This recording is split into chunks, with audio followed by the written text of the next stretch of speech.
সিরাত চর্চা আপনার আইডেন্টিটি আপনাকে ঠিক করে দিবে, আপনার স্রষ্টার সাথে আপনার সৃষ্টি হিসাবে আপনার একটা সম্পর্ক গড়ে তুলবে। তাতে কি হবে? আপনার ডিপ্রেশন আসবে না। তো আপনি একজন তরুণ হিসেবে প্রতিকূলতা ঠেলে আপনি যদি সাফল্যের শেখরে পৌঁছতে চান, তাহলে মুহাম্মদ সাল্লাল্লাহু আলাইহি ওয়াসাল্লামের সিরাত আপনাকে পাঠ করতে হবে। জাতিকে, বিশ্ব মানবতাকে ঐক্যবদ্ধ করার কাজ করতে চান, আপনি যে কোনো সেক্টরে ঐক্য এবং সম্প্রীতির বন্ধন তৈরি করতে চান, মুহাম্মদ সাল্লাল্লাহু আলাইহি ওয়াসাল্লামকে আপনাকে চর্চা করতে হবে। কারণ সবচেয়ে বেশি বাধা মাথায় নিয়ে তিনি পৃথিবীতে জন্মগ্রহণ করেছেন। সবচেয়ে বড় বড় বাধাগুলোকে ঠেলে ঠেলে তিনি তার গন্তব্যে, তার লক্ষ্য পানে তিনি এগিয়ে গেছেন এবং খুব অল্প সময়ের মধ্যে তিনি তার মিশনকে সবচেয়ে শক্তিশালী ভাবে সফল করেছেন, সার্থক করেছেন। অতএব আজকের তারুণ্য যদি সফল হতে চায়, সার্থক হতে চায়, চ্যালেঞ্জ মোকাবেলা করতে চায়, যদি সাফল্যের পদচুম্বন তারা করতে চায়, তাহলে মুহাম্মদ সাল্লাল্লাহু আলাইহি সাল্লামের সিরাত চর্চার কোনো বিকল্প তাদের সামনে আর কোনো থাকতে পারে না। সিরাত হলো আমাদের প্রিয় নবী সাল্লাল্লাহু আলাইহি সাল্লামের জীবনধারা, তার চরিত্র এবং আচরণের পূর্ণাঙ্গ বর্ণনা, এটাকে বলা হয় সিরাত। এক কথায় বললে আপনি বলতে পারেন নবী করিম সাল্লাল্লাহু আলাইহি সাল্লামের জীবন ইতিহাস, তার জীবন চরিত্র, তার জীবন চরিত্রের যে কোনো দিকই হোক না কেন, তার সবগুলোই সিরাতের অন্তর্ভুক্ত।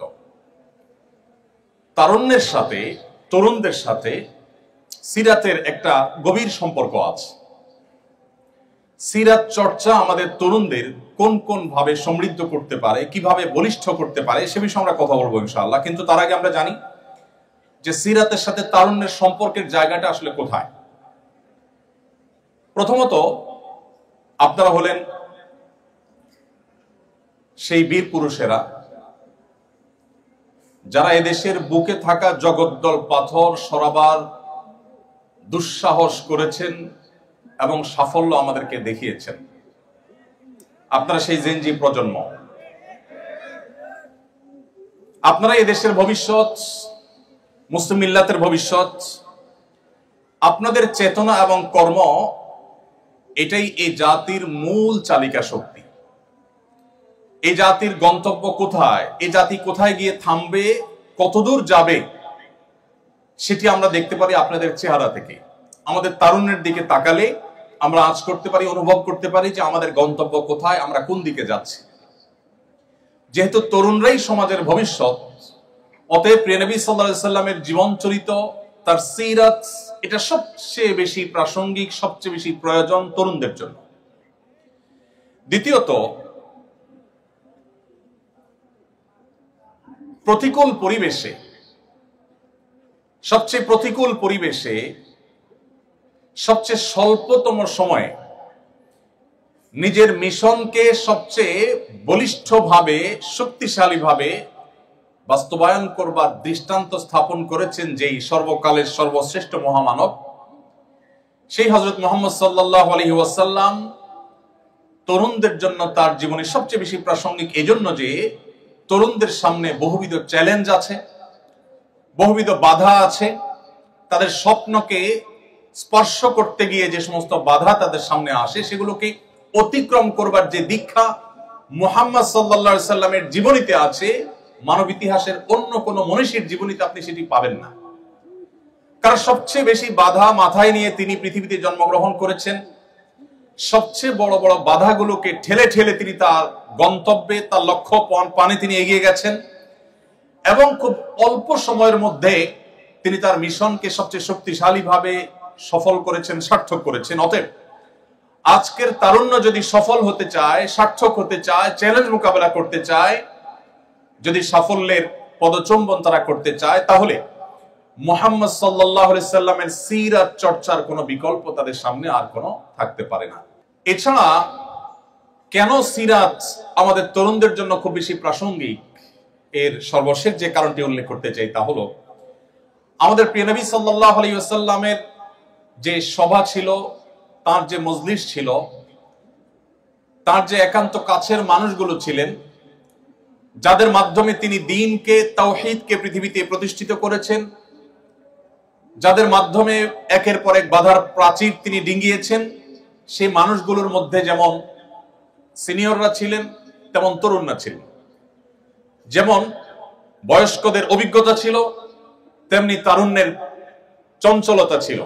এ দুটিকে তিনি যেভাবে সমন্বয় করেছেন, অপূর্ব সমন্বয় ছিল তার জীবনীতে।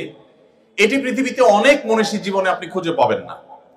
আপনি দেখবেন মুহাম্মদ সাল্লাল্লাহু আলাইহি সাল্লামের সভায় তার পরামর্শকদের মধ্যে যেমন আবু বকর, ওমরের মতো প্রাজ্ঞ, পণ্ডিত, অভিজ্ঞ মানুষেরা ছিলেন, ঠিক একই সময় আলী, আব্দুল্লাহ ইবনে ওমর, আব্দুল্লাহ ইবনে আব্বাস, আব্দুল্লাহ ইবনে মাসউদ, মুসআব ইবনে উমাইর রিদওয়ানুল্লাহি তাআলা আজমাইন এর মতো টগবগে তরুণ এবং যুবকদের দিয়ে নবী সাল্লাল্লাহু আলাইহি সাল্লামের পরামর্শের যে সভা, সেই পরামর্শক পরিষদ এটি গঠিত হয়েছে এবং এটাকে তিনি সামনে রেখে আমল নিয়ে তারপর অগ্রসর হয়েছে। তার কাছে সিনিয়রদের যেরকম গুরুত্ব ছিল, তারুণদের স্পেশাল গুরুত্ব ছিল। কিরকম স্পেশাল গুরুত্ব? আপনারা যারা হাদিস চর্চা করেছেন, নবী করিম সাল্লাল্লাহু আলাইহি সাল্লামের হাদিস বিভিন্ন সময় আপনারা শুনেছেন, তার হাদিসে আপনি দেখবেন মাঝে মধ্যে তিনি ইয়া মা'শারাশ শাবাব এই বাক্যটা ব্যবহার করেছেন। ইয়া মা'শারাশ শাবাব, ইয়া মা'শারাশ শাবাবের অর্থ হলো হে তরুণ সম্প্রদায়, হে যুবকেরা। নবী করিম সাল্লাল্লাহু আলাইহি সাল্লাম কখনো কখনো নারীদের সম্বোধন করে বলেছেন ইয়া মা'শারান নিসা, হে নারীগণ। আর কখনো কখনো তিনি আলাদা করে তরুণদেরকে ডেকে ডেকে বলেছেন, সম্বোধন করেছেন, অ্যাড্রেস করেছেন ইয়া মা'শারাশ শাবাব, হে তরুণেরা। নবী করিম সাল্লাল্লাহু আলাইহি সাল্লামের জীবনে তরুণরা ছাড়া অন্য কোন বয়সের মানুষদেরকে আলাদা করে অ্যাড্রেস করে কথা বলতে আমরা হাদিসের কোথাও দেখি না। এবং শুধুমাত্র একবার নয়, বরং নবী সাল্লাল্লাহু আলাইহি সাল্লামের জীবনে বারবার এই ঘটনা ঘটেছে যে তিনি তরুণদেরকে আলাদা করে অ্যাড্রেস করেছেন। এখান থেকে বোঝা যায় যে প্রিয় নবী সাল্লাল্লাহু আলাইহি সাল্লামের কাছে আপনারা অর্থাৎ তরুণরা খুবই গুরুত্বপূর্ণ ছিলেন এবং তরুণদেরকে তিনি আলাদা করে অ্যাড্রেস করতে ভালোবাসতেন, পছন্দ করতেন এবং তরুণরাই তার মিশনকে সাকসেস করতে সবচেয়ে বেশি যারা ভূমিকা রেখেছে তাদের মধ্যে অগ্রগণ্য ছিল, অগ্রগামী ছিল। এজন্য আজকের তারুণ্যের জন্য সেই মুহাম্মদ সাল্লাল্লাহু আলাইহি সাল্লামের সিরাত এটা চর্চা করা অত্যন্ত প্রাসঙ্গিক, অত্যন্ত প্রয়োজনীয়। সম্মানিত উপস্থিতি, সিরাত চর্চা আমাদের তরুণদের কি কি বেনিফিট এনে দিতে পারে, কি সুবিধা এনে দিতে পারে, আমাদেরকে কি কি সার্থকতা এনে দিতে পারে। নাম্বার 1, আজকের মুসলমান নামধারী যে তরুণ আমরা আছি, যুব সম্প্রদায় আমরা আছি, বেশিরভাগ আমাদের তরুণদের দিকে তাকালে তাদের জীবনের কোনো লক্ষ্য, কোনো উদ্দেশ্য আছে বলে মনে হয় না। বিশেষ করে তাদের কাউকে আদর্শবাদী মুসলমান বলে মনে করতে আমাদের বেশ কষ্ট হয়। কারণ তাদের যে হেয়ালিপনা, আমি বড় অংশের কথা বলছি, সবার কথা বলছি না, তাদের মধ্যে যে তারুণ্যের চঞ্চলতা, এটা তাদেরকে একটা পর্যায়ে এমন দিকে নিয়ে যায় যেন এই জীবনের বিশেষ কোনো লক্ষ্য, বিশেষ কোনো উদ্দেশ্য, বিশেষ কোনো টার্গেট, বিশেষ কোনো স্বপ্নের জায়গা নেই। এই জন্য আত্মপরিচয়হীনতা দূর করা এবং আদর্শ ভিত্তিক ব্যক্তিত্ব গঠন করবার জন্য সিরাত চর্চা খুবই গুরুত্বপূর্ণ। পৃথিবীতে অনেক মনীষীর জীবনী আপনি পড়তে পারেন। অনেক বড় বড় মনীষীরা পৃথিবীতে এসেছেন এবং মানবতার জন্য অনেক অবদান রেখেছেন। পৃথিবীর ইতিহাসে আগত একমাত্র নবী রাসূলগণই সেই মনীষী যারা আমাদের জীবনের লক্ষ্য, আমাদের উদ্দেশ্য এবং আমাদের আত্মপরিচয়, আমাদের আইডেন্টিটি, আমাদের স্রষ্টার সাথে আমাদের সম্পর্ক এবং মেলবন্ধন এবং কানেকশন এটা করে দিয়েছেন শুধুমাত্র নবী রাসূলগণ। মানব ইতিহাসের অনেক বড় বড় মনীষীদের অনেক বড় বড় অবদানের কথা আপনি আলোচনা করতে পারবেন, কিন্তু আপনার জীবনের লক্ষ্য কি, আপনার জীবনের উদ্দেশ্য কি, এই প্রশ্নের উত্তর পৃথিবীতে অন্য কোনো মনীষীরা দিতে পারেন নাই। শুধুমাত্র আল্লাহর প্রেরিত নবী এবং রাসূলরাই দিয়েছেন, কারণ স্বয়ং সৃষ্টিকর্তা তাদেরকে প্রেরণ করেছেন, যার কারণে সৃষ্টিকর্তা তাদের মাধ্যমে বার্তা দিয়েছেন। এবং নবী সাল্লাল্লাহু আলাইহি ওয়াসাল্লাম কোরআনে কারীমের আয়াতের মাধ্যমে আমাদেরকে জানিয়েছেন, আল্লাহ বলেছেন ওয়া মা খালাকতুল জিন্না ওয়াল ইনসা ইল্লা লিয়াবুদুন, আমি জিন এবং মানুষকে সৃষ্টি করেছি শুধু আমার ইবাদত করবার জন্য। আমরা এই পৃথিবীতে এসেছি, আমরা এখানে এসে পড়াশোনা করি, আমাদের ক্যারিয়ার ডেভেলপ করি, আমরা কেউ চাকরি করব, কেউ উদ্যোক্তা হব, কেউ ব্যবসা বাণিজ্য করব, এক একজন এক এক সেক্টরে কাজ করব। আমাদের এই কাজের লক্ষ্য বা উদ্দেশ্য, এটা শেষ পরিণতিটা কি? যদি বলেন যে আমি মানুষের জন্য কাজ করব, মানুষের সেবা করব, আপনি প্রকৌশল বিশ্ববিদ্যালয়ের স্টুডেন্ট হিসাবে পড়াশোনা করে আপনি ইঞ্জিনিয়ার হয়ে আপনি মানব জাতির জন্য কোন একটা সংকটের সমস্যার সমাধানের, সংকটের সমাধানের পথ আবিষ্কার করবেন, মানুষ উপকার করবেন, ভালো কথা। আপনি যা করতে চাইছেন যদি আপনি সেটা করতে না পারেন, পৃথিবীতে মানুষ যা করতে চায় তার সবকিছু কি করতে পারে? আমরা যা চাই সবকিছু কি করতে পারি? আপনি যা করতে চেয়েছেন যদি সেটা করতে না পারেন, ধরা যাক আপনার স্বপ্ন ছিল আপনি পড়াশোনা করে আপনার ক্যারিয়ার ডেভেলপ করে আপনি মানব জাতির জন্য অনেক কিছু করবেন, কিন্তু আপনি হয়তো কিছু করতে পারলেন না। এই যে অনাকাঙ্ক্ষিত আনএক্সপেক্টেড সিচুয়েশনে তৈরি হয়েছে, আপনি কিছু করতে পারলেন না, এই জায়গাটায় আপনার সান্ত্বনার কোনো সূত্র আপনি খুঁজে পাবেন না। আপনি যদি আপনার সেকুলার দৃষ্টিভঙ্গি থেকে দেখেন, তাহলে আপনার একটা স্বপ্ন ছিল, স্বপ্নটা বাস্তবায়ন করতে পারলেন না, তাহলে আপনার এখন যাওয়ার কোনো জায়গা নেই। আপনি ও স্যাড বলা ছাড়া, ডিপ্রেসড হওয়া ছাড়া আপনার কিছু করার নেই। এটা একজন মানুষের জীবনের কোনো কাঙ্ক্ষিত সমাপ্তি হতে পারে না। দুর্ভাগ্যজনক বাস্তবতা হলো যারা মুহাম্মদ সাল্লাল্লাহু আলাইহি সাল্লাম সহ আল্লাহর পক্ষ থেকে প্রেরিত নবী রাসূলদের প্রতি ঈমান আনে না, বিশ্বাস করে না, তাদের জীবনে এরকম অনাকাঙ্ক্ষিত পরিসমাপ্তির সম্ভাবনা অনেক জোরালো। পক্ষান্তরে যারা মুসলমান, যারা মুহাম্মদ সাল্লাল্লাহু আলাইহি সাল্লামের প্রতি ঈমান এনেছে, তাদের সার্থকতা হলো মুহাম্মদ সাল্লাল্লাহু আলাইহি সাল্লাম তাদেরকে তাদের সৃষ্টিকর্তার সাথে পরিচয় করে দিয়েছে এবং এর ফলশ্রুতিতে আখিরাতের প্রতি বিশ্বাসী হয়েছে। একজন মানুষ দুনিয়াতে অনেক কিছু করতে চেয়েছেন, কিছুই করতে পারেন নাই, যদি তিনি মুসলমান হন তাহলে তার ডিপ্রেশনের কোনো কারণ নাই, তার দুশ্চিন্তার কোনো কারণ নাই। কারণ তিনি যদি ভালো কিছু করবার সদিচ্ছা রাখেন এবং তার জন্য যথাযথ পদক্ষেপ নিয়ে থাকেন, তিনি যদি তার কাঙ্ক্ষিত কাজটি করতে নাও পারেন, আল্লাহ রাব্বুল আলামিন কিয়ামতের দিন তার সেই কাঙ্ক্ষিত কাজ করে যে পরিমাণ রিওয়ার্ড পাওয়ার কথা, পুরস্কার পাওয়ার কথা, তার সবটুকু আল্লাহ তাআলা তাকে বুঝিয়ে দিবেন। অতএব একজন মুসলমান তার জীবনে কখনো ডিপ্রেশন তাকে কখনো স্পর্শ করতে পারে না। আর এই কথাকেই কোরআন বলেছে, ওয়ালা ইয়াইআস মিন রাউহিল্লাহি ইল্লাল কওমুল কাফিরুন, আল্লাহর রহমত থেকে নিরাশ হয়ে যাওয়া, আশাহত হয়ে যাওয়া, ডিপ্রেসড হয়ে যাওয়া, এটা আল্লাহর প্রতি অবিশ্বাসী ছাড়া কারোর জীবনে আসতে পারে না। বিশ্বাসী মানুষের জীবনে আসার কোনো স্কোপ নেই। কেন আপনি সিরাত চর্চা করবেন?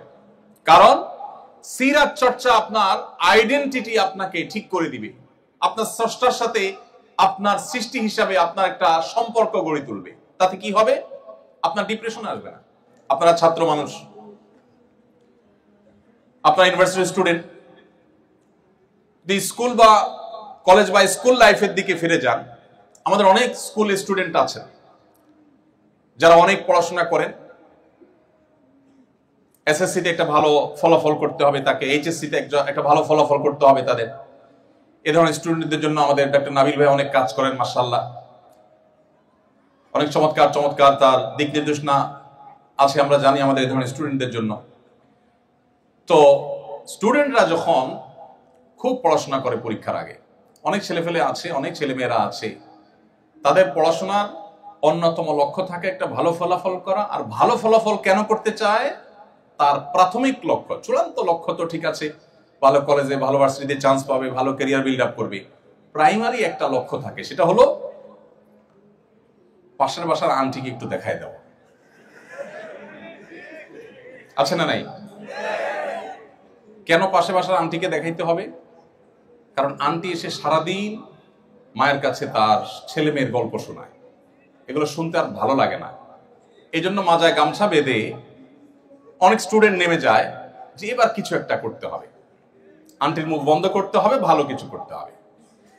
আচ্ছা, আমার প্রশ্ন হলো, এই ছাত্র অনেক পড়াশোনা করেছে, অনেক কষ্ট করেছে, পরীক্ষা দিয়েছে, আনফরচুনেটলি সে যা চেয়েছে সেই ফলাফল সে পায়নি, অর্থাৎ পাশাপাশি আন্টিকে আর দেখায় দেওয়া গেল না। এই ছেলের, এই শিক্ষার্থীর যাওয়ার জায়গাটা কোথায় আমাকে বলেন? কোনো যাওয়ার জায়গা আছে তার? দেখাতে পারে নাই তো, আবার কবে কোন পরীক্ষা আসবে সেটাতে দেখাবে, এছাড়া তার আর কোনো যাওয়ার জায়গা নেই। তখন সে কি হয়ে যায়? ডিপ্রেসড হয়ে যায়, সে দুশ্চিন্তার মধ্যে পড়ে যায়, মন খারাপ করে এবং কখনো কখনো আত্মহত্যার পথে পর্যন্ত চলে যায়। এবার আসুন আমরা আরেকটা চিত্র দেখি। একজন স্টুডেন্ট যার জীবনে মুহাম্মদ সাল্লাল্লাহু আলাইহি সাল্লামের সিরাতের রিফ্লেকশন হয়েছে, যিনি মুহাম্মদ সাল্লাল্লাহু আলাইহি সাল্লামের জীবন ইতিহাসের সাথে পরিচিত হয়েছে, তার জীবনের সংস্রবে কখনো এসেছে, তার ছোঁয়ায় কখনো তার থাকার সুযোগ হয়েছে। এই স্টুডেন্ট যেহেতু তার রবকে চিনে, তিনি তার সব কিছু দেখাতে চান তার রবকে, সৃষ্টিকর্তাকে। পাশাপাশি আন্টি কিংবা তার কোনো বন্ধু বান্ধব কিংবা অন্য কাউকে তিনি দেখাবার জন্য কিছু করেন না। তার লক্ষ্য হলো তিনি ভালো ফলাফল করে ভালো একটা জায়গায় দাঁড়িয়ে এই যে দুর্নীতির করাল গ্রাস গোটা দেশটাকে শেষ করে দিচ্ছে, তিনি মেরুদণ্ড সোজা করে এদেশের মানুষের জন্য অ্যাজ এ মুসলমান মুসলিম মিল্লাতের মুখকে উজ্জ্বল করবার জন্য তিনি কিছু করতে চান। এই স্বপ্ন নিয়ে তিনি পরীক্ষা দিচ্ছেন, পড়াশোনা করছেন, চেষ্টা করছেন। যদি তিনি তার সে চেষ্টায় সফল হন, ব্যাটে বলে হয় তো আলহামদুলিল্লাহ, যদি না হয় তাহলে তার সান্ত্বনার জায়গা হলো যে আল্লাহ রাব্বুল আলামিন ইনপুট দেখেন না, আল্লাহ তাআলা আউটপুট দেখেন না, আল্লাহ তাআলা ইনপুট দেখেন। আল্লাহ চেষ্টা দেখেন, ফলাফল দেখেন না। দুনিয়ার মানুষ ফলাফল দেখে, আল্লাহ রাব্বুল আলামিন ফলাফল দেখে মানুষকে তার বিনিময় সব সময় দেন না, সব সময় দেন না। আল্লাহ তাআলা দেখেন বান্দার প্রচেষ্টা। যদি আল্লাহ তাআলা আউটপুট দেখে সব সময় বিনিময় দিতেন, তাহলে বহু নবী রাসূল পৃথিবীতে এসেছেন যারা যুগ যুগ ধরে ইসলাম প্রচারের কাজ করার পরও দেখা গেছে তাদের কথা হয়তো একজন মানুষ শুনেছে কিংবা একজনও শুনেনি। হয়তো আমাদের মধ্যে বহু লোক আছে যাদের লক্ষ লক্ষ ফলোয়ার্স, অনেক ভক্ত অনুরক্ত। তো আল্লাহ রাব্বুল আলামিন চেষ্টা দেখবেন। সো একজন তরুণ তিনি যখন মুহাম্মদ সাল্লাল্লাহু আলাইহি সাল্লামের সিরাতকে তার জীবনে অবলম্বন হিসাবে ঠিক করে নেয়, সিরাতকে সে যখন সামনে রাখে, তখন তার জীবনে সেই কাঙ্ক্ষিত জিনিসটা যদি নাও পান, তিনি ডিপ্রেসড হন না। কারণ তিনি জানেন যে আল্লাহ রাব্বুল আলামিন দেখবেন আমার নিয়ত, ইন্নামাল আমালু বিন্নিয়াত, আমি কোন উদ্দেশ্যে করেছি এটা আল্লাহ দেখবেন, আমার চেষ্টা আল্লাহ তাআলা দেখবেন। বাস আমার নিয়ত ভালো ছিল, চেষ্টায় ত্রুটি ছিল না, আল্লাহ তাআলা রিওয়ার্ড শতভাগ আমাকে দিয়ে দিবেন। সো তার কোনো ডিপ্রেশনের কোনো কারণ থাকতে পারে না। সময় তো বুঝতেই। কেন সিরাত চর্চা আমাদের করতে হবে? কারণ সিরাত আমাদেরকে আমাদের রবের সাথে আমাদের পরিচয় করিয়ে দেয়, আমাদের সৃষ্টিকর্তার সাথে আমাদের সম্পর্ক করে দেয়, যার ফলশ্রুতিতে আমাদের আইডেন্টিটি, আমাদের আত্মপরিচয়, এটা আমাদের মাথায় সবসময় জাগরুক থাকে। এটি আমাদেরকে পরিচালিত করে সঠিকতার পথে, সুন্দরের পথে, এবং আমাদের জীবনে একটা আদর্শিক ভিত্তি দাঁড়ায়। অস্ট্রেলিয়ার কোন একজন গবেষক, নামটি আমার মনে নাই, অনেক আগে কোথাও পড়েছি, হারিয়ে ফেলেছি, তিনি বলেছেন যে এই পৃথিবীতে আমরা কেন এসেছি আমি জানি না, তবে এটুকু নিশ্চিত খেয়ে পরে দিন পার করার জন্য আমরা এই পৃথিবীতে আসিনি। দেখুন, জন্মের পর থেকে আমরা যত চেষ্টা করছি, যত পরিশ্রম করছি, যত সাধনা করছি, সবগুলোর সার সংক্ষেপ হলো আমরা রুটি রুজি আহরণ করছি, সেটি ভোগ করছি, একটা পর্যায়ে আমরা মারা যাচ্ছি, কালের গর্ভে হারিয়ে যাচ্ছি। তাহলে জীবনের প্রাপ্তিটা কি, লক্ষ্যটা কি, আমার চূড়ান্ত যাওয়ার জায়গাটা কোথায়? নবী করিম সাল্লাল্লাহু আলাইহি সাল্লাম আমাদের সেই প্রশ্নের উত্তর দিয়েছেন যে আমাদের জীবনের এই সকল কর্মকাণ্ডের প্রাপ্তি অপ্রাপ্তির হিসাব মেলাবার জন্য আল্লাহ তাআলা ইয়াউমুল আখিরা প্রতিষ্ঠা করবেন। যিনি আমাদেরকে শূন্য থেকে সৃষ্টি করেছেন, তিনি আমাদেরকে মাটির সাথে মিশিয়ে যাওয়ার পর আবার সেখান থেকে আমাদেরকে সৃষ্টি করবেন এবং আমাদের প্রাপ্য বুঝিয়ে দিবেন। যার কারণে একজন মুসলমান তিনি আদর্শের ভিত্তিতে, তার আদর্শিক একটা ভিত্তির উপর তার জীবন দাঁড়ায়, তার আইডেন্টিটি তৈরি হয়, তার আত্মপরিচয় তৈরি হয়। আপনারা বিশ্ববিদ্যালয়ের শিক্ষার্থী, আপনারা আমার চাইতে ভালো করে জানবেন, কখনো শিক্ষার নামে, কখনো সংস্কৃতির নামে, কখনো বিনোদনের নামে, বিভিন্ন সময় নানা নামে আজকের বিশ্বের মুসলিম তরুণদের আইডেন্টিটি নষ্ট করবার নানামুখী ষড়যন্ত্র চলমান আছে। আপনারা দেখবেন বেশ কিছু মুখরোচক স্লোগান শোনা যায়, আমাদেরকে মানবতাবাদী মানুষ হওয়ার সবক সকাল বিকাল দিতে আপনারা শুনবেন। কাদেরকে শুনবেন? সেই সব মানুষদের কাছ থেকে শুনবেন যারা অনবরত নিরপরাধ শিশু হত্যাকাণ্ডে মেতে আছে। তাদেরকে শুনবেন যারা নারীর অধিকার নিয়ে গোটা পৃথিবীতে জিগির তুলছে, আমাদেরকে সকাল বিকাল সবক দিতে আসে। শত সহস্র প্রেগনেন্ট নারীদেরকে যারা বোমা মেরে হত্যা করে। মুসলমানের দৃষ্টান্ত হলো সেই বাঘের বাচ্চার মতো, যে বাঘের বাচ্চাকে শিয়াল লাফানো শেখায়। আজ পৃথিবীতে আমাদের অবস্থা সেরকম হয়ে গেছে। আমরা সেই মুহাম্মদ সাল্লাল্লাহু আলাইহি সাল্লামের উম্মত, যে মুহাম্মদ সাল্লাল্লাহু আলাইহি সাল্লাম পৃথিবীর আলো দেখবার আগেই তার জন্মদাতা পিতাকে হারিয়েছেন, মায়ের গর্ভে থাকতেই বাবাকে হারিয়েছে, জন্মের পরপর তার মমতাময়ী মাকে হারিয়েছে। একের পর এক বাবা মা দুজনের ছায়া সরে গেল, অথচ তিনি তখনও দুধের শিশু। এরপর তার একমাত্র অভিভাবক দাদা আব্দুল মুত্তালিব সামান্য সময় পার হতে না হতেই তার কৈশোরেই তার সে অভিভাবকের ছায়াও সরে গেল, তিনিও মারা গেলেন। তার জীবনের সবচেয়ে কঠিন বছর, যেটি আমাল হুজুন বলা হয়েছে সিরাতের বইয়ে, সেই বছরে তার সবচেয়ে বড় অভিভাবক, একদিকে চাচা আবু তালেব, অপরদিকে ঘরে স্ত্রী মা খাদিজা রাদিয়াল্লাহু তাআলা আনহা, আমাদের উম্মুল মুমিনিন, এবং তার স্ত্রী খাদিজা রাদিয়াল্লাহু তাআলা আনহা, এই দুজনের ছায়া একসাথে উঠে গেল। একের পর এক পায়ের নিচ থেকে মাটি সরে যাচ্ছে। এরপর যখন মক্কায় তিনি সবচাইতে সম্ভ্রান্ত বংশের, সবচাইতে সম্ভ্রান্ত ফ্যামিলির, সবচাইতে মর্যাদার জায়গা ছিলেন, যে মক্কাবাসী তাকে তার বিশ্বস্ততার কারণে আল আমিন উপাধি দিয়েছিল, সেই মক্কার মানুষরা তার বিরুদ্ধে এতটাই ষড়যন্ত্রে মেতে উঠলো, তাকে ধ্বংস করবার জন্য এতটাই তারা উদ্যত হলো যে তাকে তার মুখের উপর থুতু মারতেও তারা দ্বিধা করলো না। তাকে শারীরিকভাবে হ্যারাসমেন্ট করা হলো, নানাভাবে অপমানিত করা হলো। মুহাম্মদ সাল্লাল্লাহু আলাইহি সাল্লাম এই সকল বাধা ডিঙ্গিয়ে সামনে অগ্রসর হচ্ছিলেন। একটা পর্যায়ে তার মাতৃভূমিতে তাকে থাকতে দেওয়া হলো না, মক্কা তাকে ত্যাগ করে চলে যেতে হয়েছে রাতের অন্ধকারে, তাও শান্তিতে যেতে দেওয়া হয়নি। বহু লোকচুরি করে, বহু প্ল্যান প্রোগ্রাম করে তাকে মদিনায় হিজরত করতে হয়েছে। মদিনায় যাওয়ার পর সেখানে একটু শান্তিতে কোথায় দিন কাটাবেন, সেখানেও শান্তিতে থাকতে দেওয়া হলো না। একটি রাত তার জীবনে তাকে নিশ্চিন্ত ঘুমাবার সুযোগ দেয়নি মক্কার মুশরিকেরা।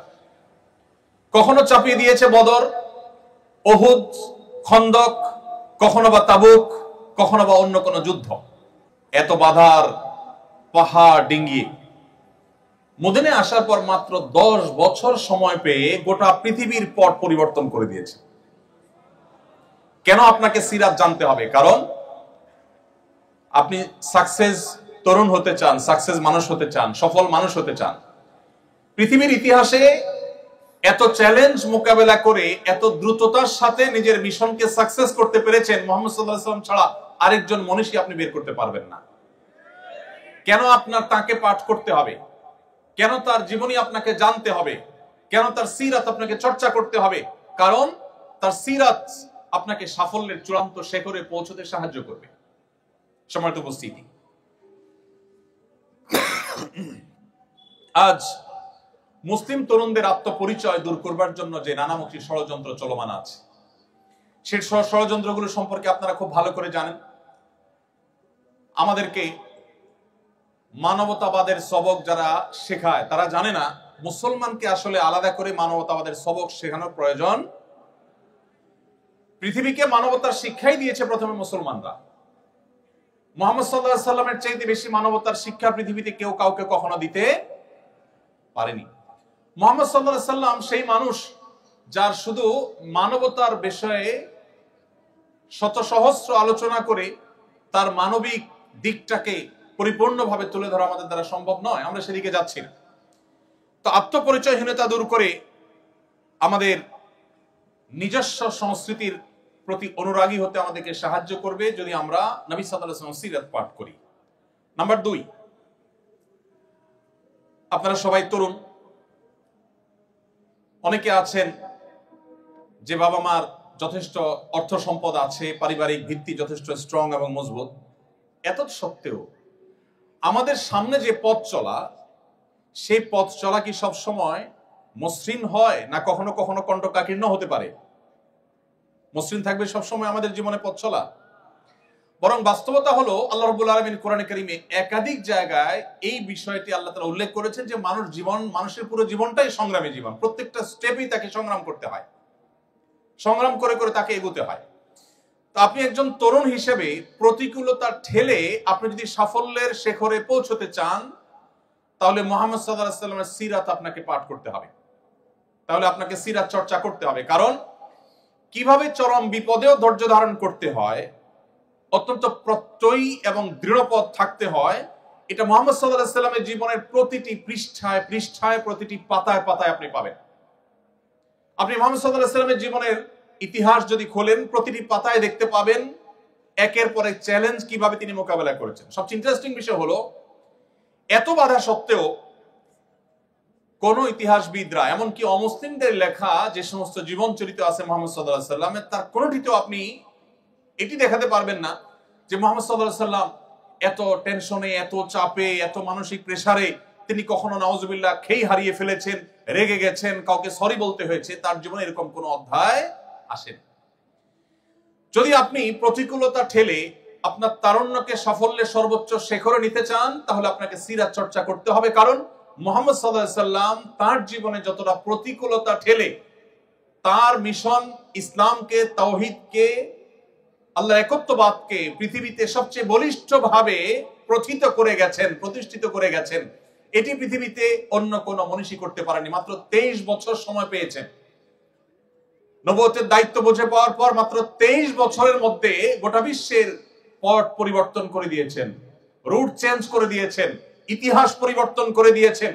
এবং আজও পর্যন্ত পৃথিবীর ইতিহাসে যত মানুষ এসেছে, কিয়ামত পর্যন্ত যত মানুষ আসবে, মুহাম্মদ সাল্লাল্লাহু আলাইহি সাল্লামের চাইতে জনপ্রিয়, তাকে যত মানুষ ভালোবাসে, এত বেশি মানুষের ভালোবাসা পৃথিবীর ইতিহাসে কেউ অর্জন করতে পারে নাই, কিয়ামত পর্যন্ত কেউ পারবেও না।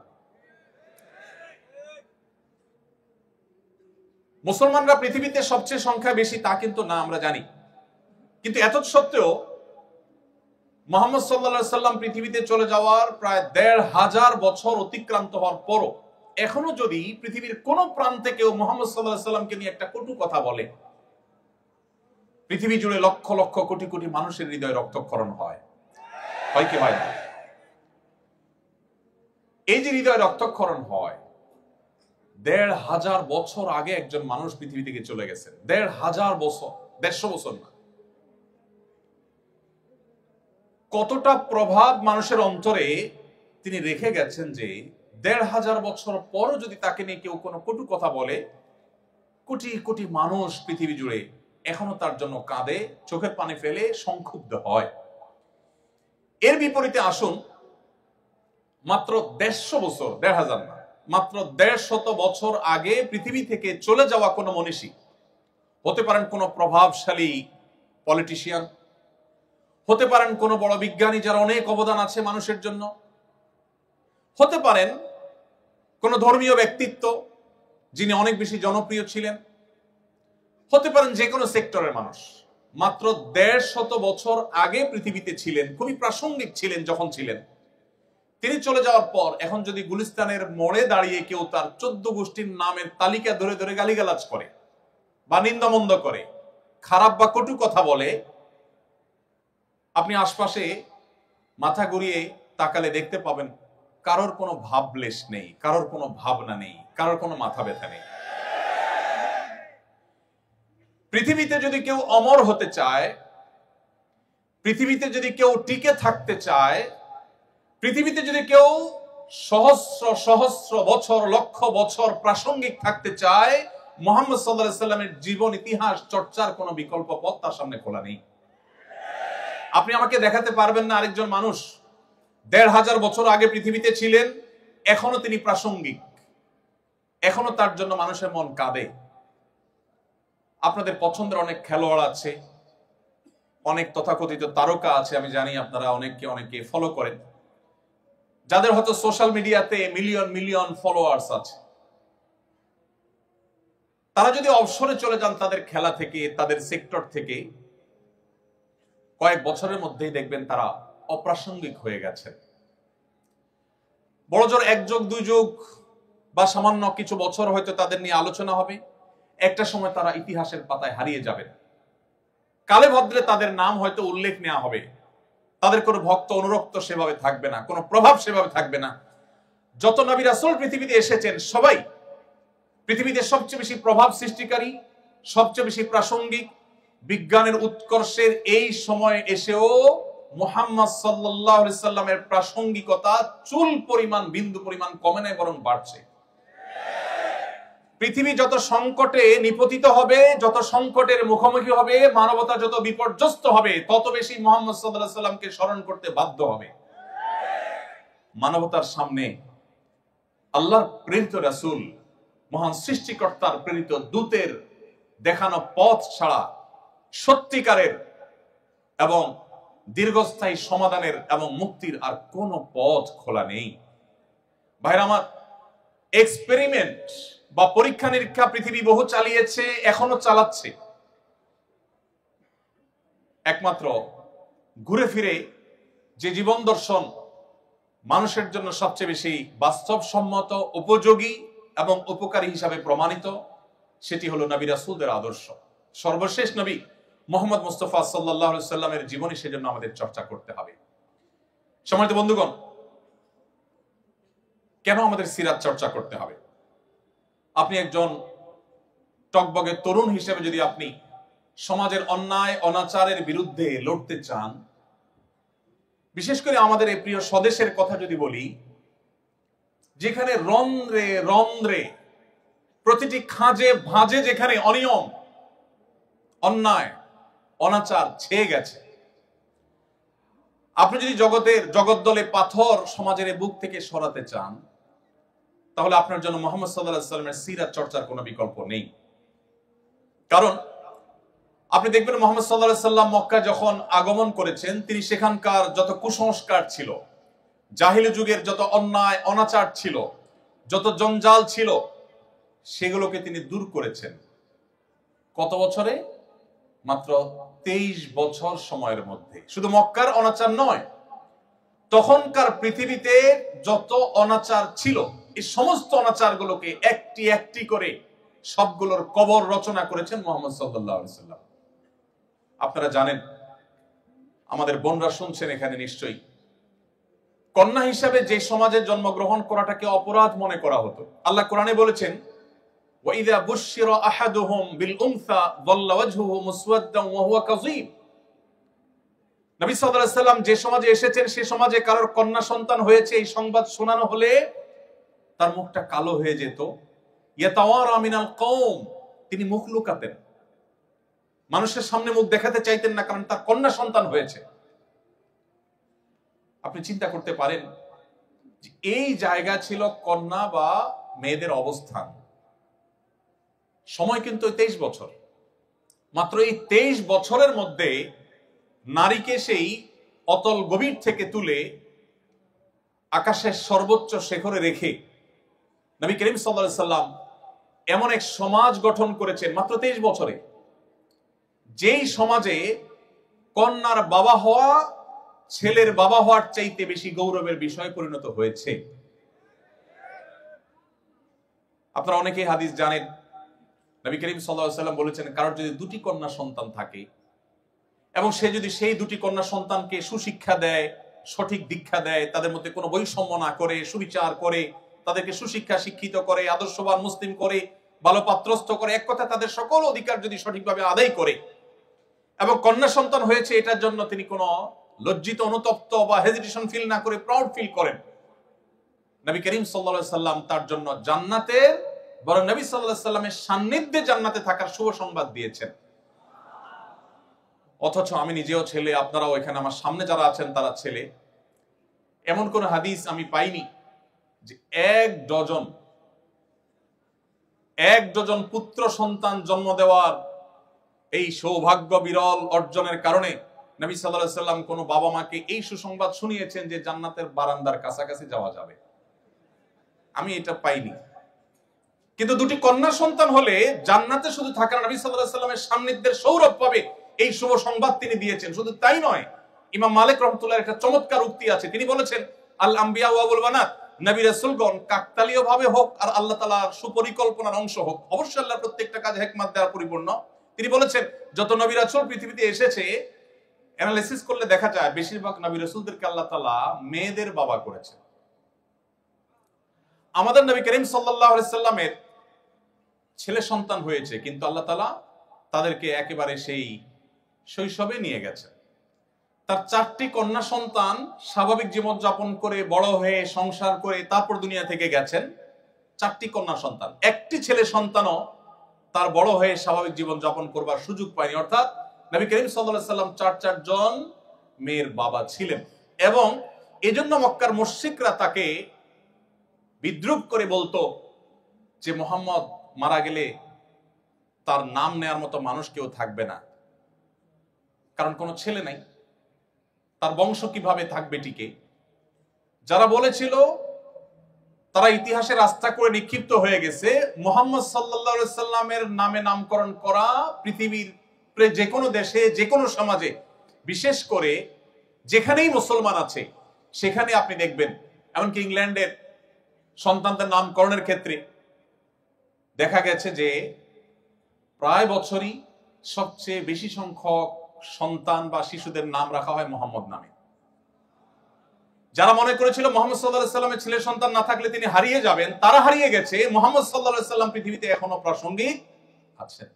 ভাইরা আমার, তো সমাজের যে জঞ্জাল, যে কুসংস্কার, এটা যদি আপনি দূর করতে চান, আপনি যদি সংগ্রামী মানুষ হতে চান, সমাজ সংস্কারক হতে চান, তাহলে আপনাকে মুহাম্মদ সাল্লাল্লাহু আলাইহি সাল্লামের সিরাত পাঠ করতে হবে, তার সিরাত চর্চা করতে হবে। কারণ খুব স্বল্পতম সময়ের মধ্যে যে মক্কার মুশরিকেরা কন্যা সন্তান হলে জীবন্ত পুঁতে ফেলতো, তাদের বুকের উপর দাঁড়িয়ে নবী সাল্লাল্লাহু আলাইহি সাল্লামের জীবনের শেষ ওসিয়তগুলোর মধ্যে থেকে ছিল ফাস্তাউসু বিন-নিসাই খায়রা, তোমরা মেয়েদের ব্যাপারে আমার কাছ থেকে কল্যাণের উপদেশ গ্রহণ করো। নারী জাতিকে তিনি উন্নতির চরম শিখরে, মুক্তির চরম পর্যায়ে তিনি রেখে গেছেন। ভাইরা আমার, আমি একটা কথা প্রায় বলি, আজকে পৃথিবীতে নারীবাদের খুব স্লোগান শুনতে পাবেন, অধিকার অধিকারের শব্দটা খুব বেশি শুনতে পাবেন। এগুলো শুনলে বেশ আমাদের মধ্যে একটা ভাবসাব আসে যে অধিকার সচেতন, আধুনিক। নবী করিম সাল্লাল্লাহু আলাইহি সাল্লাম যখন পৃথিবীতে মানবতা বুলুণ্ঠিত হয়েছে, তখন মানবতা নিয়ে কাজ করেছেন, তখন কোনো প্রজেক্ট ফাইল তার কাছে ছিল না। এখন পৃথিবীতে অনেকেই অধিকারের কথা বলেন বিভিন্ন বিদেশি ফান্ড বা তহবিল হালাল করবার প্রয়োজনে। এটা একটা ফ্যাশনের বিষয় হয়েছে এখন, তখন ফ্যাশনের বিষয় ছিল না। তো আপনি যদি সমাজে অন্যায় অনাচার দূর করে সংগ্রামী সাধক হতে চান, সমাজ সংস্কারক হতে চান, প্রতিবাদীর ভূমিকায় থাকতে চান, তাহলে মুহাম্মদ সাল্লাল্লাহু আলাইহি সাল্লাম কিভাবে সমাজ সংস্কার করেছেন, কিভাবে এত অল্প সময়ে একটা সমাজকে আমূল পরিবর্তন করে দিয়েছেন, দিন এবং রাত যেরকম তফাৎ এরকম তফাৎ করে দিয়েছেন, সেই সিরাত আপনাকে পাঠ করতে হবে। প্রিয় ভাইরা আমার, আপনি যদি বিরতিহীন পথ চলায় জীবনের অভিষ্ট লক্ষ্যে পৌঁছতে চান, তাহলে আপনাকে মুহাম্মদ সাল্লাল্লাহু আলাইহি সাল্লামের সিরাত চর্চা করতে হবে। কেন? কারণ আপনি দেখবেন নবী করিম সাল্লাল্লাহু আলাইহি সাল্লামের জীবনে তার যে পথ চলা ছিল, এটা ছিল বিরতিহীন। আল্লাহ তাআলা কোরআনে কারীমে নবী করিম সাল্লাল্লাহু আলাইহি সাল্লামকে বলেছেন, হে রাসূল, আপনি রাতের কিছু অংশ আরাম করুন, সারা রাত দাঁড়িয়ে ইবাদত করবেন না, একটু রেস্ট করুন। কারণ ইন্না লাকা ফিন নাহারি সাবহান তাওয়িলা, কারণ দিনে আপনাকে দীর্ঘ পথ সাঁতরাতে হবে। ইন্টারেস্টিং বিষয়, কোরআন বলছে নবী সাল্লাল্লাহু আলাইহি সাল্লামকে রাতে একটু আপনি রেস্ট করুন। সারা রাত জেগে তিনি তাহাজ্জুদ পড়তে চাইতেন। আল্লাহ বলেছেন না সারা রাত তাহাজ্জুদ পড়বেন না, একটু নিজে রেস্ট করবেন, নিজের রিফ্রেশমেন্টের জন্য সময় রাখবেন, সারা রাত ইবাদত করবেন না। কেন? কারণ দিনে আপনাকে দীর্ঘ পথ সাঁতার কাটতে হবে, সাঁতরাতে হবে।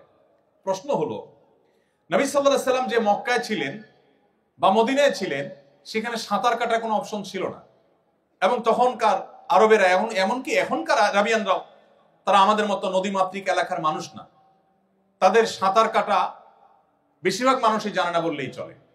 নবী সাল্লাল্লাহু আলাইহি সাল্লামের জীবনে একবারও সাঁতার কেটেছেন এরকম কোনো বর্ণনা কেউ খুঁজে পাবে না।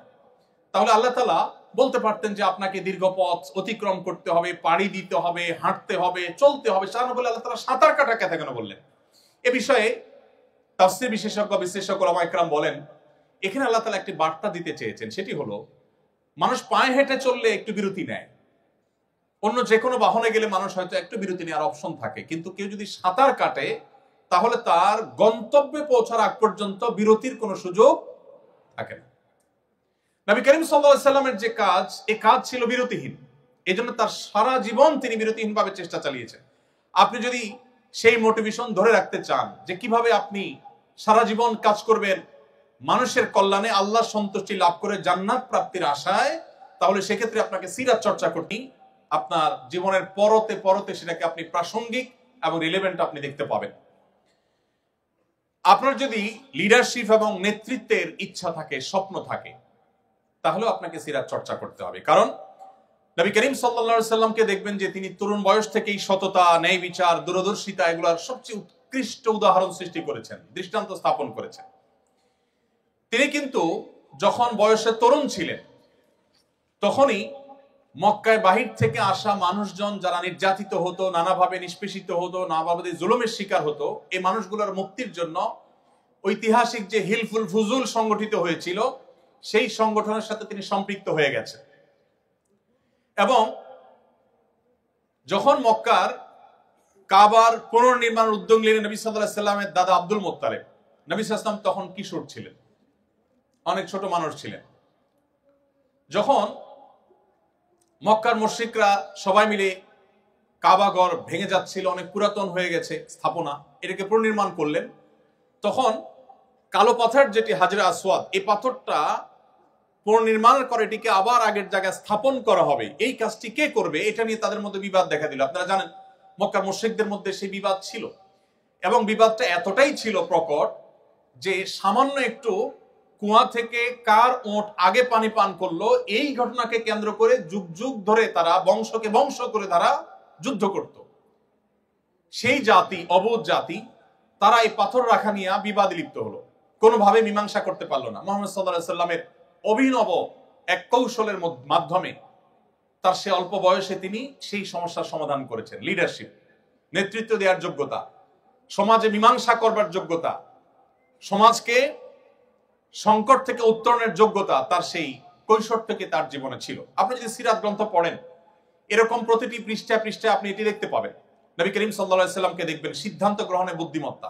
শুধুমাত্র হিজরতের সময় মক্কা থেকে তিনি যে মদিনায় চলে যাচ্ছিলেন রাতের অন্ধকারে, যে স্টেপগুলো তিনি অবলম্বন করেছেন, এগুলোর এক একটা নিয়ে বহু পিএইচডি হতে পারে, বহু গবেষণা হতে পারে, হয়েছেও।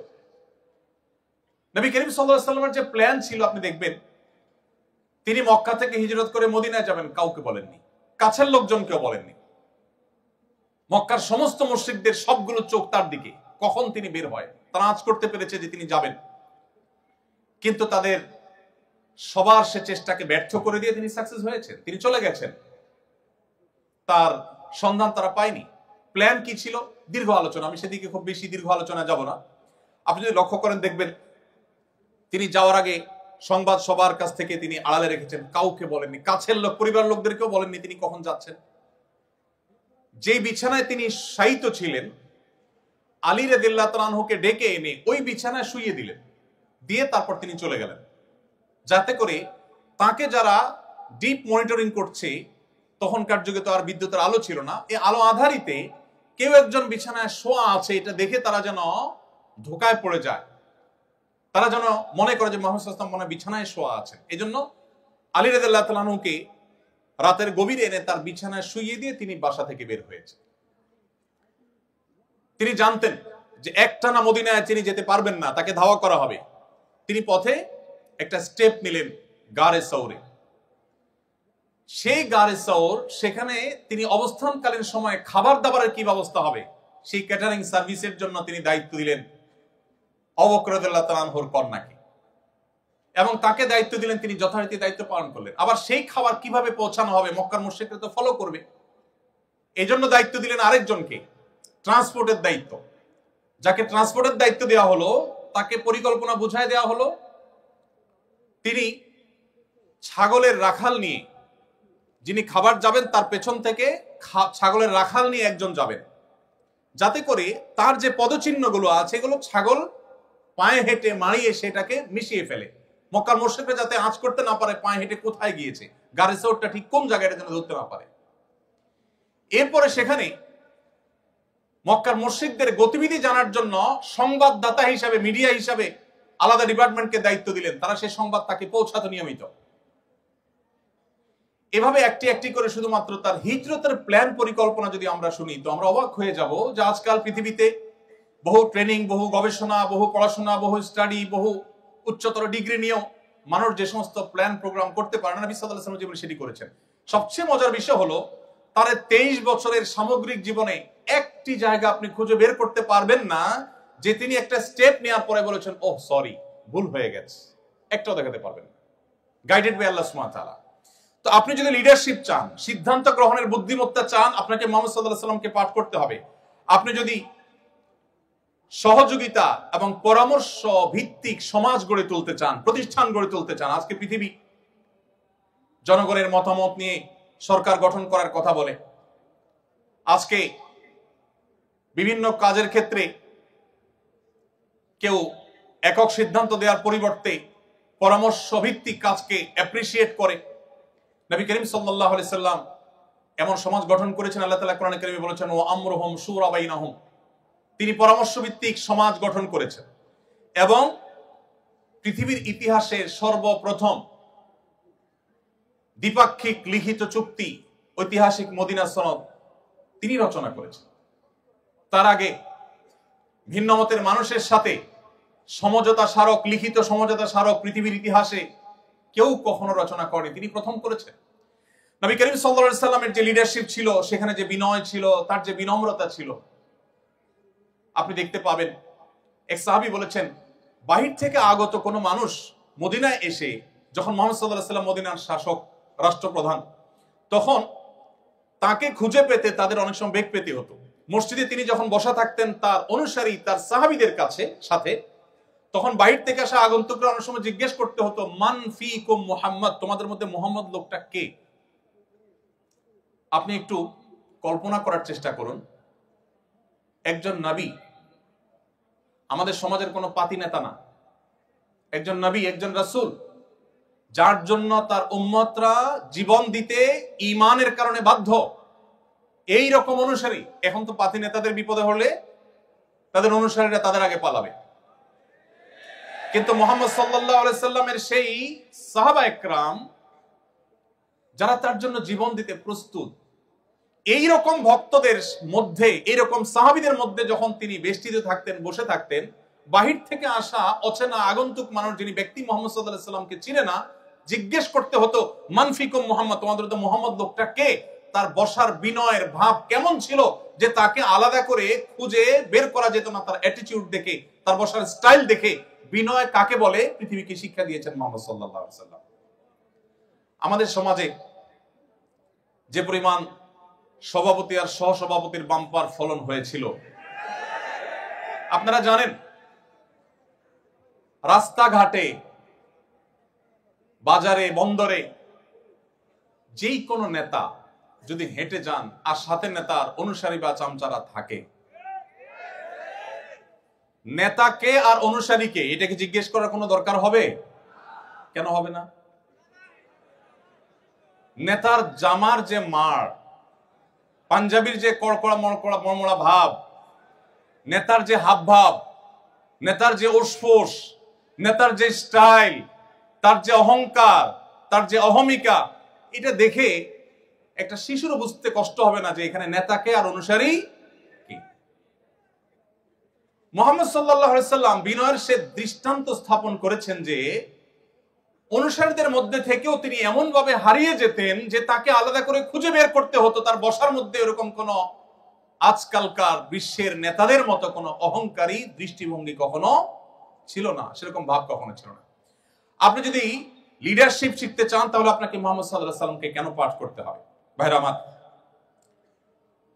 আপনার লিডারশিপের জন্য আরেকটা জিনিস প্রয়োজন হলো অন্যকে অনুপ্রাণিত করবার ক্ষমতা।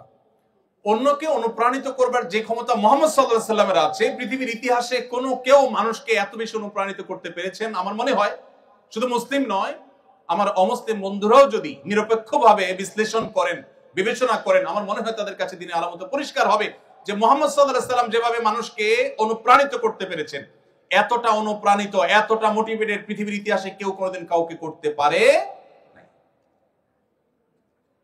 ১৫০০ বছর পর আজও তার কোন নির্দেশ পেলে মুসলমানরা জীবন দেওয়ার জন্য প্রস্তুত হয়ে যায়, সর্বস্ব ত্যাগ করার জন্য প্রস্তুত হয়ে যায়।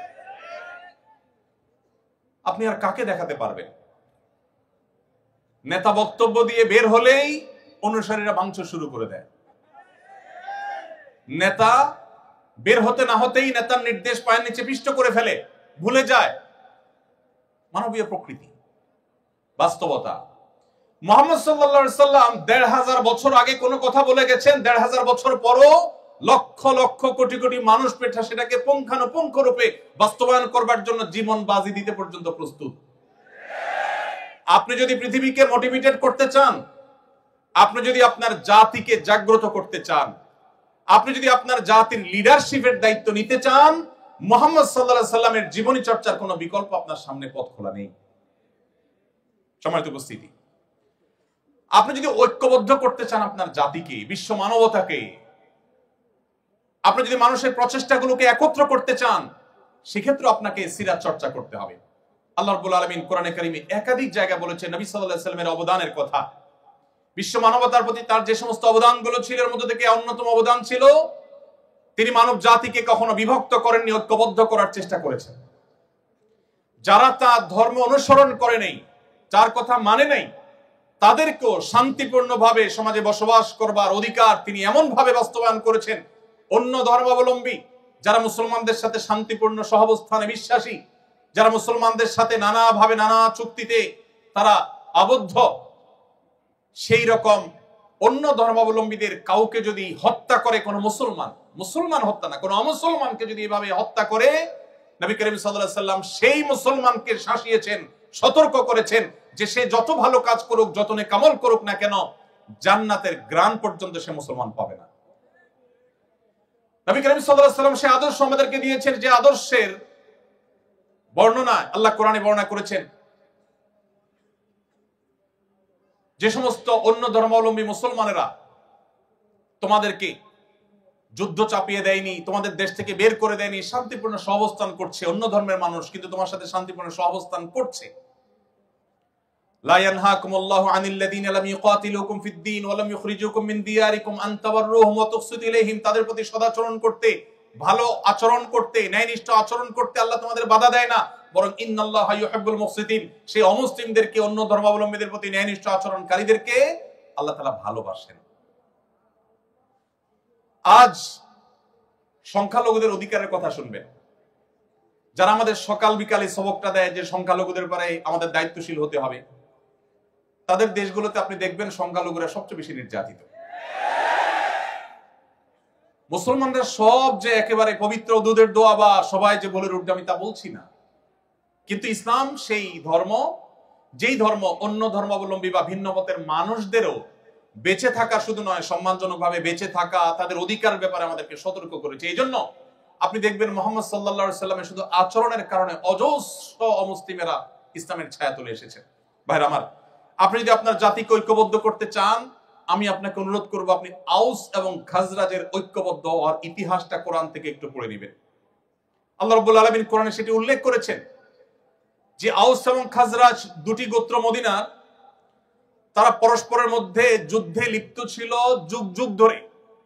বাবা মারা যাওয়ার সময় ছেলেকে ওসিয়ত করতো, বাপ আমার প্রতিপক্ষের সাথে যুদ্ধ শেষ করে যেতে পারলাম না, সমরে শেষ করে যেতে পারলাম না, ওসিয়ত করে যাচ্ছি যুদ্ধটা তুই চালায় যাস। এই ছিল তাদের অতীত, এই ছিল তাদের ইতিহাস। মুহাম্মদ সাল্লাল্লাহু আলাইহি সাল্লামের সান্নিধ্যের সৌরভে যুগ বা বছরের প্রয়োজন হয়নি, তার সান্নিধ্যের সৌরভ এতটা আকর্ষণ করত, এতটা স্পর্শ করত, এতটা মোটিভেটেড করত যে মুহূর্তের মধ্যে ঈমান আনার পর তারা এতটাই পরিবর্তিত হলো যে একই প্লেটে, একই দস্তরখানে বসে তারা খাবার খাচ্ছিলেন। একজনের জীবন রক্ষা করার জন্য আরেকজন জীবন দিতে তারা কার্পণ্য করেননি। আল্লাহ তাআলা কোরআনে কারিমে সেদিকে বিভিন্ন জায়গায় উল্লেখ করেছেন। এজন্য আপনি যদি জাতিকে, বিশ্ব মানবতাকে ঐক্যবদ্ধ করার কাজ করতে চান, আপনি যে কোনো সেক্টরে ঐক্য এবং সম্প্রীতির বন্ধন তৈরি করতে চান, মুহাম্মদ সাল্লাল্লাহু আলাইহি সাল্লামকে আপনাকে চর্চা করতে হবে। আপনি দেখতে পাবেন সেই মক্কা থেকে আসা, হিজরত করে আসা মুহাজির সাহাবীরা কিভাবে মদিনার সাহাবীদের কাছে আপন হয়ে গেছে। তারা যখন এসেছেন মদিনায়, মদিনার সাহাবীরা বললেন যে আমাদের ব্যবসার অর্ধেক দিয়ে দিচ্ছি আপনাদেরকে। কেউ বা ব্যবসার অর্ধেক অফার করলেন, কারণ একাধিক স্ত্রী আছে, তিনি বলেছেন যে ঠিক আছে, আমার একজন স্ত্রী, আমি তাকে ডিভোর্স দিয়ে দিচ্ছি, আপনার স্ত্রী রেখে এসেছেন, সংসার, আপনার জীবন সবকিছু বিপন্ন প্রায়, আপনাকে আমি আমার ভাই হিসেবে এই সুযোগ দিচ্ছি যে আমার ডিভোর্স হয় স্ত্রীর সাথে আপনি বিবাহ বন্ধনে আবদ্ধ হতে পারেন, বিবাহ আপনি করতে পারেন, ব্যবসার অংশ নিতে পারেন, ইত্যাদি ইত্যাদি। মক্কা থেকে আসা সাহাবীরা বলেছেন তাদের সাথে কিছু নেই, সব সহায় সম্পদ রেখে আসতে হয়েছে। পৃথিবীতে আজও তো বহু শরণার্থী শিবির পৃথিবীর দেশে দেশে আছে। মুহাজিররা যে শরণার্থী হয়ে বা মুহাজির হয়ে মক্কা থেকে মদিনা এসেছেন, মুহাম্মদ সাল্লাল্লাহু আলাইহি সাল্লামের নেতৃত্ব, তার সিরাত এর সৌরভ সান্নিধ্য তাদেরকে কি করেছে? তারা যখন অফার পেয়েছেন মক্কাবাসী তাদেরকে তাদের সম্পদের অর্ধেক দিয়ে দিতে চেয়েছেন মদিনাবাসী, তখন তারা বললেন না, সম্পদের অর্ধেক দেওয়ার প্রয়োজন নাই, আপনারা আমাদেরকে বাজার দেখিয়ে দিন, আপনাদের বাজারে গিয়ে আমরা পরিশ্রম করব, ব্যবসা বাণিজ্য করব, কেনা বেচা করব, এই দেশের অর্থনীতিতে আমরা অবদান রাখবো, অর্থনীতির চাকাকে আমরা সচল করব, আমরা আপনাদের বোঝা হতে চাই না, আমরা এখানে এসে আপনাদের অর্থনীতিতে ভূমিকা রাখতে চাই। তারা রেখেছেন, প্রতিষ্ঠিত হয়েছেন, মদিনাকে সমৃদ্ধ করেছেন, সবচেয়ে বেশি সমৃদ্ধ করেছেন মুহাম্মদ সাল্লাল্লাহু আলাইহি সাল্লামের নেতৃত্বে। ভাইরা আমার, এভাবে আপনি যদি অর্থনৈতিক মুক্তির কথা বলেন, অর্থনৈতিক মুক্তি আমাদের এই দেশের জন্য খুব বেশি গুরুত্বপূর্ণ।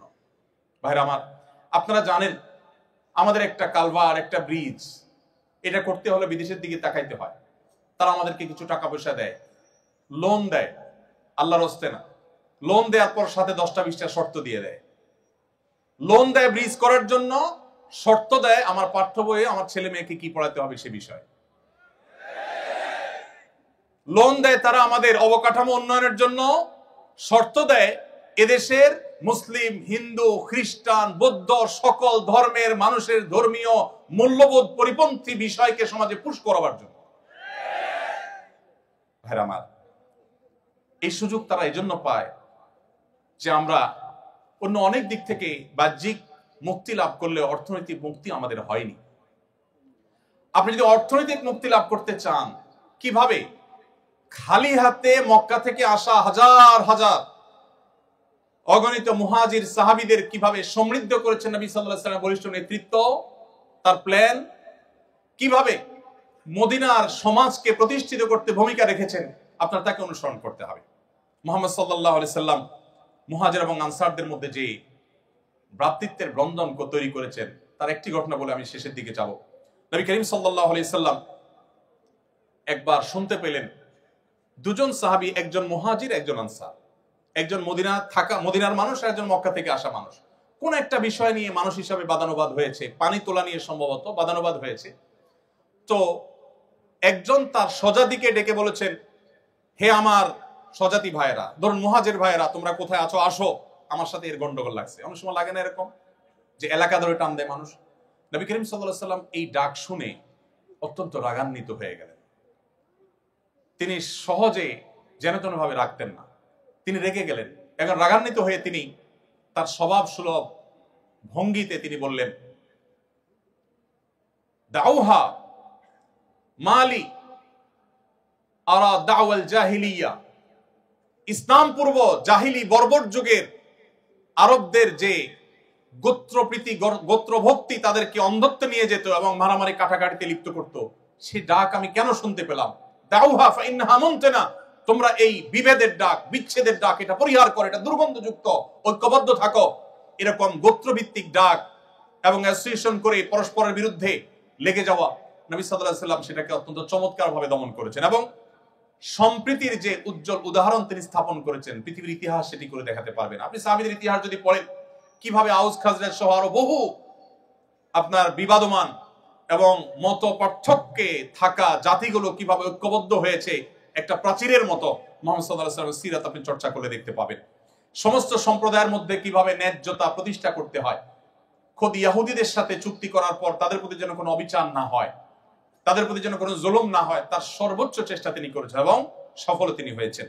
নবী করিম সাল্লাল্লাহু আলাইহি সাল্লাম আখিরাত মুখী যে চিন্তা চেতনা, এটা তৈরি করার জন্য তিনি ভূমিকা রেখেছেন এবং একজন মানুষ, একজন মুসলমানের জীবনের সবচেয়ে বড় সার্থকতা হলো তার এখানেই শেষ না, আসল জীবন তার সামনে আছে। সে ওই দৃষ্টিভঙ্গিকে সামনে রেখে যখন চলবে, তখন তার সে পথ চলা হবে অনেক বলিষ্ঠ, অনেক শক্তিশালী, সে কখনো ডিপ্রেসড হবে না। কেন আখিরাতের বিশ্বাসটা যৌক্তিক? বিজ্ঞানের উৎকর্ষের এই যুগে আমাদের অনেকেরই মনে প্রশ্ন জাগে, আমরা মারা যাওয়ার পর আবার আল্লাহ তাআলা সৃষ্টি করবেন, আমাদের বিচার হবে, জান্নাত হবে বা জাহান্নাম হবে। কেন এটা অপরিহার্য? এটা এই জন্য অপরিহার্য, একজন মানুষের জীবনে যদি দুনিয়ায় সব শেষ হয়ে যায়, তাহলে তার জীবনের যৌক্তিক পরিসমাপ্তি কখনোই সম্ভবপর হবে না। কেন হবে না?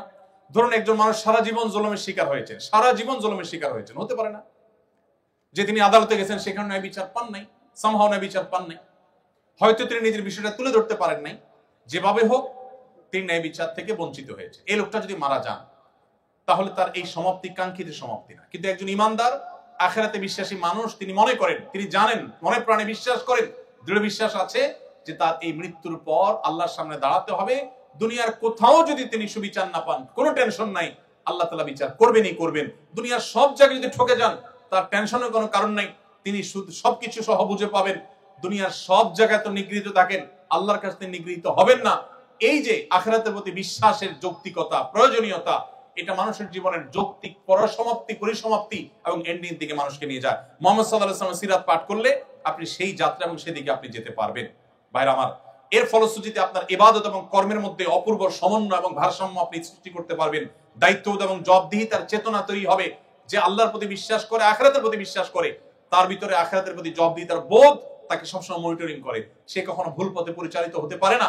আমরা নামধারী মুসলমান যারা আখিরাতের প্রতি বিশ্বাস দুর্বল, আমরা হয়তো একদিকে মুসলমান দাবি করছি, আবার অন্যায় অনাচারে লিপ্ত হচ্ছি। সত্যিকারের মুসলমান এবং আখিরাতে বিশ্বাসী হলে সে কখনো কখনো সে নিজের বিশ্বাসের পরিপন্থী কাজ করতে পারে না। এই জন্য নবী সাল্লাল্লাহু আলাইহি ওয়াসাল্লাম সিরাত এটা কেন আমাদের জন্য আজ গুরুত্বপূর্ণ? কারণ সেটি আমাদের জীবনে জবাবদিহিতার চেতনাকে তৈরি করবে। আল্লাহর নিকট দাঁড়াতে হবে, জবাবদিহি করতে হবে। এই চেতনা যদি আমাদের মধ্যে জাগ্রত হয়, তাহলে পৃথিবীর কোনো মনিটরিং সিস্টেমের প্রয়োজন হবে না। প্রত্যেকটা মানুষ নিজেকে নিজে মনিটর করবেন। এবং হাজার উদাহরণ আছে যে আল্লাহর ভয়ে ভীত সন্ত্রস্ত হয়ে আল্লাহর সামনে দাঁড়াবার ভয়ে বহু অন্যায় কাজ মানুষ পরিহার করেছেন। মুসলমানদের মধ্যে কম বেশি আমরা এরকম বহু দৃষ্টান্ত আমরা খুঁজে পাবো। আমি উপসংহারে চলে আসি, রাত অনেক হয়েছে। নবী করিম সাল্লাল্লাহু আলাইহি সাল্লামের সিরাত এটা আমাদের চর্চা করতে হবে, পাঠ করতে হবে।